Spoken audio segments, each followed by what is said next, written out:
है rule against बायस, कोई भी बायस ना हो।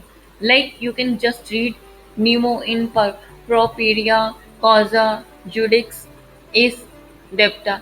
समझ आया? मतलब क्या है कि कोई भी अपने केस में कोई जज नहीं हो सकता।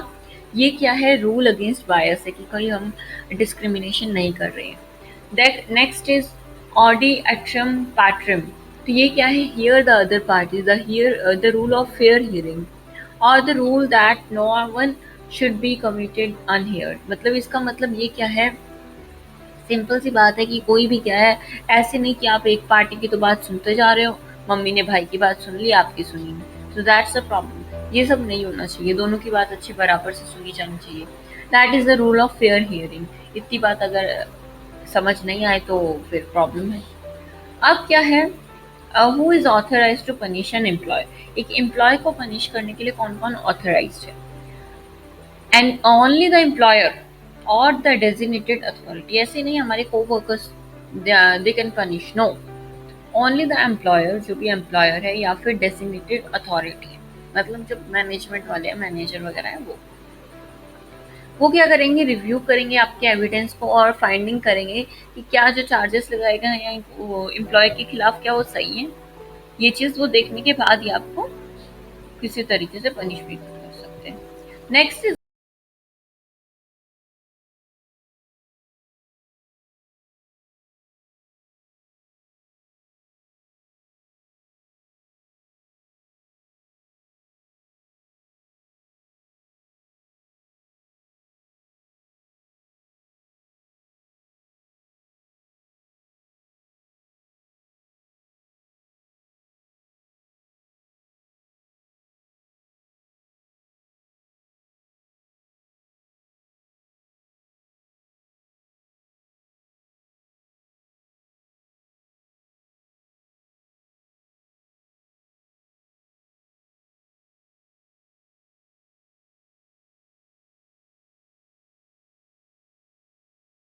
तो before imposing any form of punishment, कोई भी तरह के पनिशमेंट से पहले फेयर एंड इम्पार्शियल इंक्वायरी का होना जरूरी। नेक्स्ट क्या है? अब यहाँ पे क्या बताया जा रहा है आपको? डोमेस्टिक इंक्वायरी और डिपार्टमेंटल इंक्वायरी के बारे में डिफरेंस। डोमेस्टिक इंक्वायरी क्या होती है? जो घरेलू मतलब इंक्वायरी होती है, जो इंडस्ट्री और कमर्शियल वर्कर्स के बीच में होती है। डिपार्टमेंटल इंक्वायरी क्या होती है? जो गवर्नमेंट एम्प्लॉय है, राइट, तो उसकी उसकी अगर इंक्वायरी है तो वो क्या है? Departmental inquiry. हमने सुना होगा इस आईपीएस के तहत क्या लगे डिपार्टमेंटल इंक्वायरी होती है, तो वो किसके अकॉर्डिंग होती है? गवर्नमेंट सर्वेंट्स के अकॉर्डिंग। ओके, सब प्रोसेस क्या है इसका डोमेस्टिक इंक्वायरी का लेबर लॉ में। अब आप देखते होंगे ये बेसिक सी चीज़ है कि भाई हर किसी को ना, लाइक इंसान है तो सही लेकिन इंसानों की तरह बिहेव करना नहीं आता, तो वो वर्क प्लेस पे भी बहुत अनप्रोफेशनली बिहेव करते हैं, करेक्ट। तो वही चीज़ की ये सब चीज़ें ना हो, इसीलिए क्या है डोमेस्टिक इंक्वायरी। अब कितना ही कोई कोर्ट में जाएगा, है ना? तो इतना इसके लिए क्या है, प्रोसेस दी गई है पूरी कि डोमेस्टिक इंक्वायरी लेबर लॉ में कैसे होनी चाहिए, तो वो चीज़ हम देखते हैं। फैक्ट फाइंडिंग इंक्वायरी और प्रिलिमिनरी इंक्वायरी। तो फैक्ट्स क्या है? जो कोई कह रहा है क्या वो सही है कि नहीं है? इंस्टेंस ऑफ मिसकंडक्ट, जो चीज़ है क्या वो सच में कर पाता है? कोई फैक्चुअल इंक्वायरी कि हाँ ये कह रहा है जो बात, क्या वो दूसरे एम्प्लॉयज भी कह रहे हैं कि ये सच है? ये चीज़ whether there is enough evidence to establish a case या फिर नहीं है। ठीक है, फॉर्मल चार्जशीट लाई जाती है, इशू की जाती है, अगर कुछ सीरियस है तो आगे बढ़ा जाता है। पर्पस ऑफ इनिशियल इंक्वायरी क्या होती है? वैलिड रीजंस के बारे में पता लगे। और ये जो कंडक्टेड होती है इनिशियल इंक्वायरीज क्या है? ऑरली कंडक्ट की जाती है वेन एवर पॉसिबल, जब भी पॉसिबल हो, with the person conducting the inquiry letter documenting the writings in writing. और क्या करते हैं, ये जो पर्सन है वो सब इंक्वायरीज को क्या है डायरेक्टली राइटिंग में लिखा जाता है। क्लियर? नेक्स्ट है framing of charges for domestic inquiry in labour law. Labour law के अंदर जो डोमेस्टिक इंक्वायरी होगी उसके ऊपर चार्जेस लगाना। तो इसमें क्या है, heavily on the accuracy and strength of the charges लगाया जाता है, करेक्ट। अब इसमें क्या बताया गया है आपको? इसमें क्या बताया गया है आपको कि यहाँ पे क्या है, हेस्टी क्राफ्टेड चार्जेस लगाए जाते हैं, रूटेड विद इनसफिशिएंट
रिफ्यूजल के लिए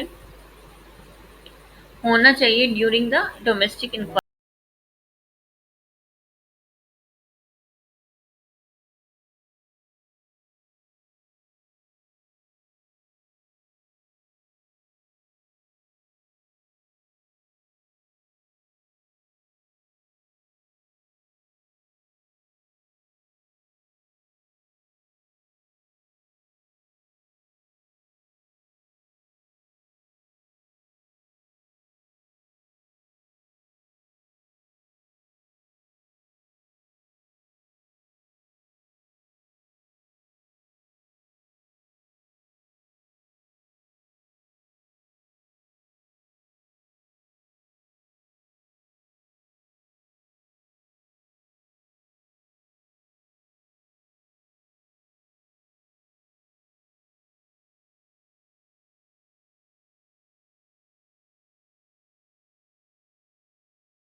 seek an extension of time to explain, time थोड़ा मांग सकते हैं, एक्सप्लेन कर सकते हैं, डिनाई कर सकते हैं, एक्यूजेशन जो भी उन पे लगाया है दोष तो उसको क्या कर सकते हैं, डिनाई कर सकते हैं। Choose not to submit an explanation, explanation निश्चय ना देने के लिए भी वो सबमिट कर सकते हैं। I hope so it's clear.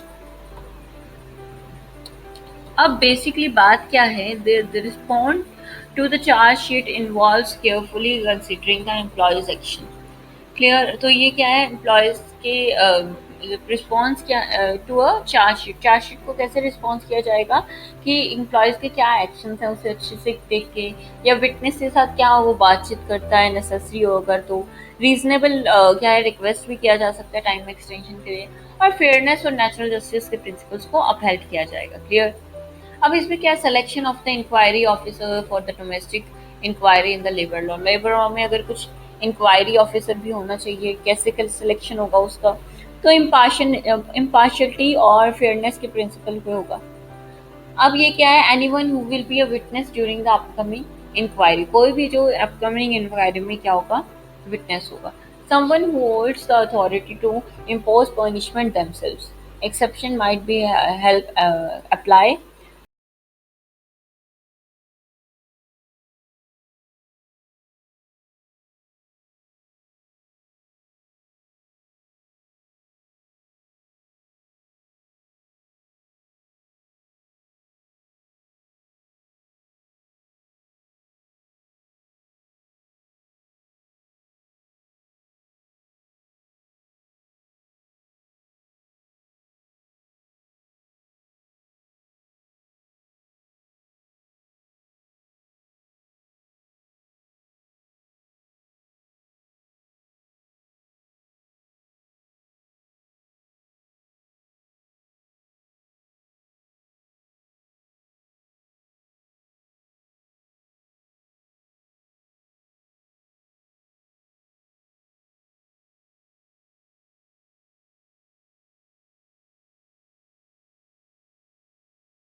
I hope you are आपको अच्छे से समझ आ रही होंगी, हेल्प कर रही होंगी. So that was my purpose. So I am also student, right? I am in fourth year. So I hope इतना समझ आ गया होगा. द सुप्रीम कोर्ट के प्रिंसिपल क्या रहते हैं कि वो क्या है, मध्य प्रदेश इंडस्ट्रीज, ये आपको बताया गया है क्या मैटर में हुआ था और क्या इसकी समरीज पॉइंट. करेक्ट. अब इसमें क्या ट्रिब्यूनल लगाई गई और रीजन देते हैं ताकि ऑर्डर्स को सपोर्ट करने के लिए. अब ये क्या है, रीजंस को क्लैरिटी के साथ और बिना क्या क्या चीज आपको एट्रीब्यूशन को नहीं होना चाहिए. एट्रीब्यूशन ये सब कुछ चीजें नहीं होनी चाहिए. और डिसऑनेस्ट जो ऑफिसर्स हैं वो क्या है, विदाउट रीजन वो क्या है, डिसऑनेस्ट ऑफिसर्स को मिसयूज नहीं करनी चाहिए अपनी पावर की, ये चीज बताई गई है. क्लियर. इसमें आपको मैं कंक्लूजन के बारे में बता रही हूँ, बस इतना ही था ज्यादातर जो एक्सप्लेन करने वाला था. You can just pause here and read it. Clear. I will link that document जहाँ से मैंने ये सब लिया है, ठीक है, मैटर लिया है. कंक्लूजन क्या है, कंक्लूजन आपको ये बताया जा रहा है कि डोमेस्टिक इंक्वायरी जो होती है लेबर लॉ में वो एक फॉर्मल इंटरनल प्रोसेस है और प्रिंसिपल्स ऑफ नेचुरल जस्टिस पे बेस्ड है. यहाँ पे फेयरनेस, इम्पार्शियलिटी